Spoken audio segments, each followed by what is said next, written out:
Hello there, boys and girls, and welcome to part 2 of our holiday storytime special.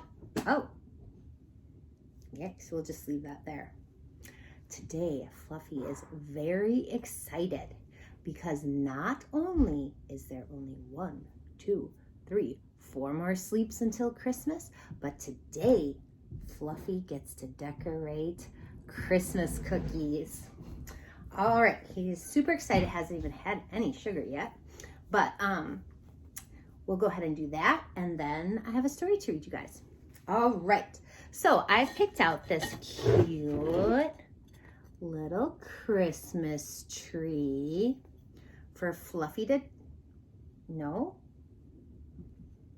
You have your own? Okay. Oh, this? All right. Yes, Fluffy has picked this giant gingerbread man. Okay. Well, boys and girls, the first thing you're going to want to do is the frosting. The rest of the decorations stick to the frosting. Fluffy and I have already, Fluffy and I have already made some frosting, and you can add food coloring to make it whatever color you want. Like if I was doing my Christmas tree one, I would add green.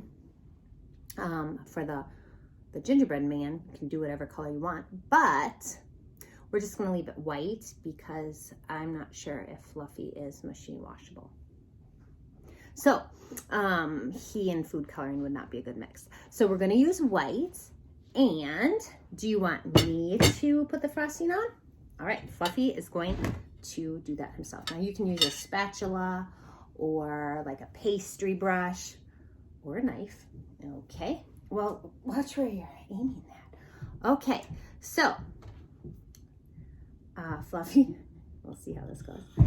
Fluffy is going to go ahead. Oh, oopsie. He kind of missed. That's okay. We'll get some more. And once he puts it on, I will go ahead and show you guys what it looks like, okay? Let me get your ear out of there. Just gonna help you a little bit. Okie dokie. He's very excited. No, don't eat it. Don't eat it yet. We haven't finished. Okay. So, we have got some frosting. All right, then after the frosting, what I like to do is just lightly sprinkle on some sprinkles. And again, you can use any color you want. If you were doing a green Christmas tree or a yellow star, you could use yellow sprinkles or green sprinkles or whatever. Use your imagination, get creative, whatever. All right, Fluffy, what color sprinkles would you like to put on your gingerbread man? Okay, he would like to start with pink. All right. So you just gently.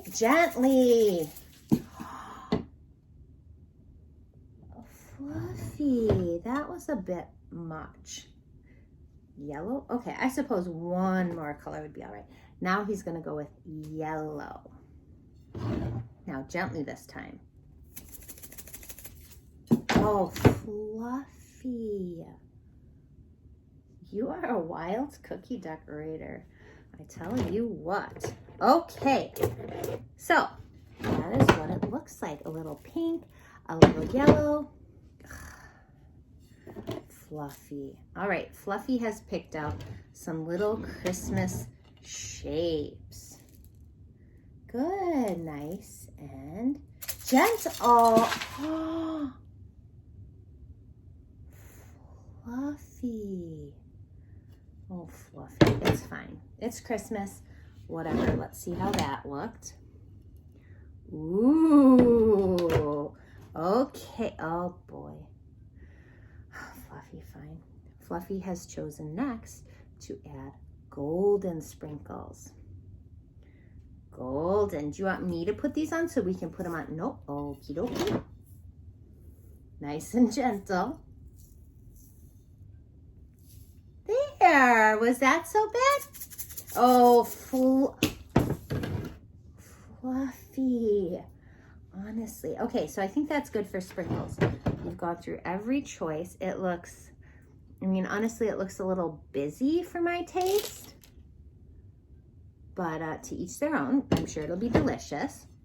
Now, I don't even think you need this, but what you can do, so we won't do it to your cookie because I feel like your cookie is done, but you can also use icing for detail, like eyes, nose, buttons on a gingerbread man. Oh, Fluffy. Oh boy. Fluffy is getting a little out of control. Oh, Fluffy. Okay, so he added some blue details. He's also going to add some red details. Simmer down. Oh dear. Oh boy, that I think is more than enough. Okay, so as you can see, Fluffy's cookie looks good. It looks like ketchup. What's that? A can. Okay, he also put a candle on the cookie. Oh shoot. Fluffy, we're gonna have to wash your fur. That's okay. We will wash it. Looks like you've been in an accident. All right. So where was I? Oh yes. The candle is not really necessary for Christmas, but you could, if you were making birthday cookies, for sure. And oh, and a bow on top. All right. Well, there you have it. Well done, Fluffy. Boys and girls, I hope you like this cookie and you've learned a lot, and that you have had fun at home baking as well. And now, without further ado, I'll be reading you guys the Polar Express. All right, Fluffy, why don't you go hop in the shower and get some of this icing off of you, and I'll read to the children. All right. Okay, guys, let me get situated. It seems I'm going to have to vacuum. All right, the Polar Express. Written and illustrated by Chris Van Allsburg.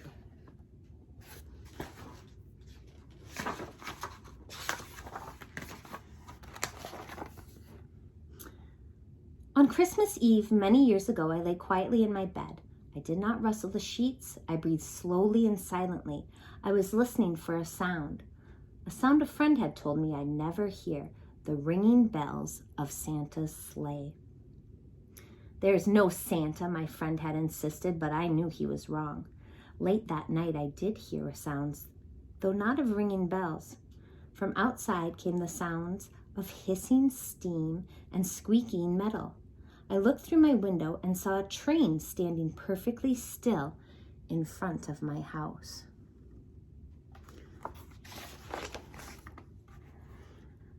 It was wrapped in an apron of steam. Snowflakes fell lightly around it. A conductor stood at the open door of one of the cars. He took a large pocket watch from his vest, then looked up at my window. I put on my slippers and robe. I tiptoed downstairs and out the door. "All aboard," the conductor cried out. I ran up to him. "Well," he said, "are you coming?" "Where?" I asked. "Why, to the North Pole, of course," was his answer. "This is the Polar Express."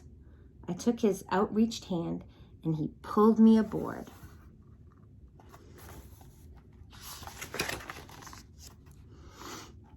The train was filled with other children, all in their pajamas and nightgowns. We sang Christmas carols and ate candies with nugget centers as white as snow. We drank hot cocoa as thick and rich as melted chocolate bars. Outside, the lights of towns and villages flickered in the distance as the Polar Express raced northward.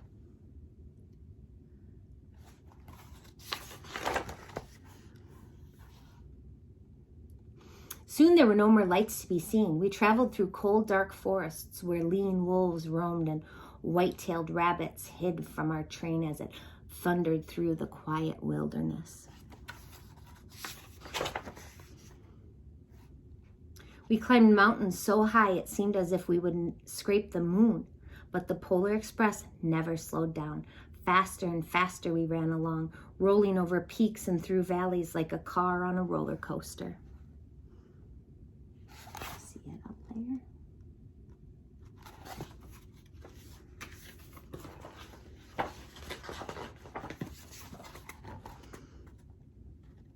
The mountains turned into hills, the hills to snow-covered plains.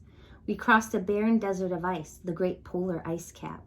Lights appeared in the distance. They looked like the lights of a strange ocean liner sailing on a frozen sea.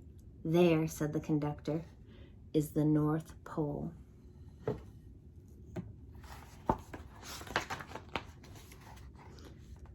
The North Pole. It was a huge city standing alone at the top of the world, filled with factories where every Christmas toy was made. At first, we saw no elves. They are gathering at the center of the city, the conductor told us. That is where Santa will give the first gift of Christmas. Who receives the first gift, we all asked.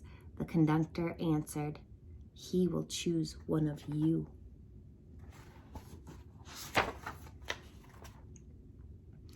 Look, shouted one of the children, the elves. Outside we saw hundreds of elves. As our train drew closer to the center of the North Pole, we slowed to a crawl. So crowded were the streets with Santa's helpers. When the Polar Express could go no farther, we stopped and the conductor led us outside.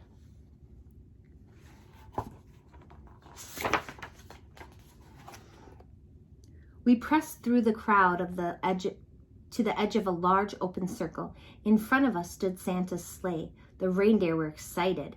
They pranced and paced, ringing the silver sleigh bells that hung from their harnesses. It was a magical sound, like nothing I'd ever heard. Across the circle, the elves moved apart and Santa Claus appeared. The elves cheered wildly. He marched over to us and, pointing to me, said, let's have this fellow here. He jumped into his sleigh. The conductor handed me up. I sat on Santa's knee and he asked, now, what would you like for Christmas?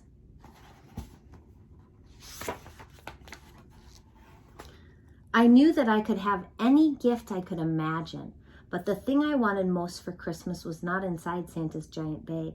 What I wanted more than anything was one silver bell from Santa's sleigh. When I asked, Santa smiled. Then he gave me a hug and told an elf to cut a bell from a reindeer's harness. The elf tossed it up to Santa. He stood holding the bell high above him and called out, the first gift of Christmas.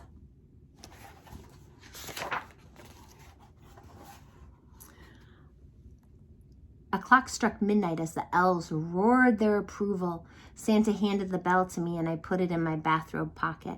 The conductor helped me down from the sleigh. Santa shouted out the reindeers' names and cracked his whip. His team charged forward and climbed into the air. Santa circled once above us, then disappeared in the cold, dark polar sky.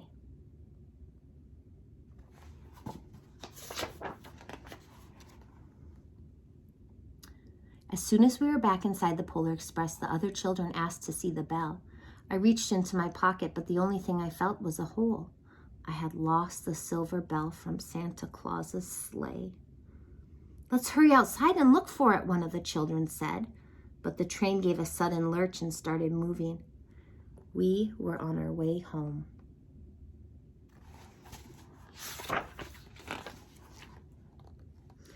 It broke my heart to lose the bell. When the train reached my house, I sadly left the other children. I stood at my doorway and waved goodbye. The conductor said something from the moving train, but I couldn't hear him. What? I yelled out. He cupped his hands around his mouth. Merry Christmas, he shouted. The Polar Express let out a loud blast from its whistle and sped away.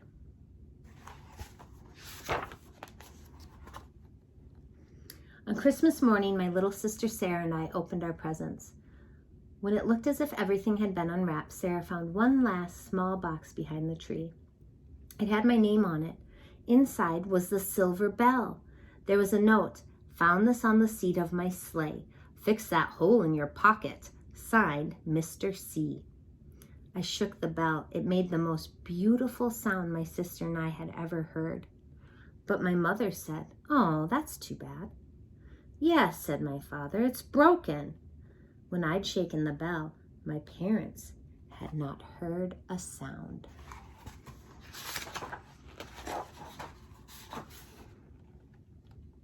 At one time, most of my friends could hear the bell, but as years passed, it fell silent for all of them. Even Sarah found one Christmas that she could no longer hear its sweet sound. Though I've grown old, the bell still rings for me, as it does for all who truly believe.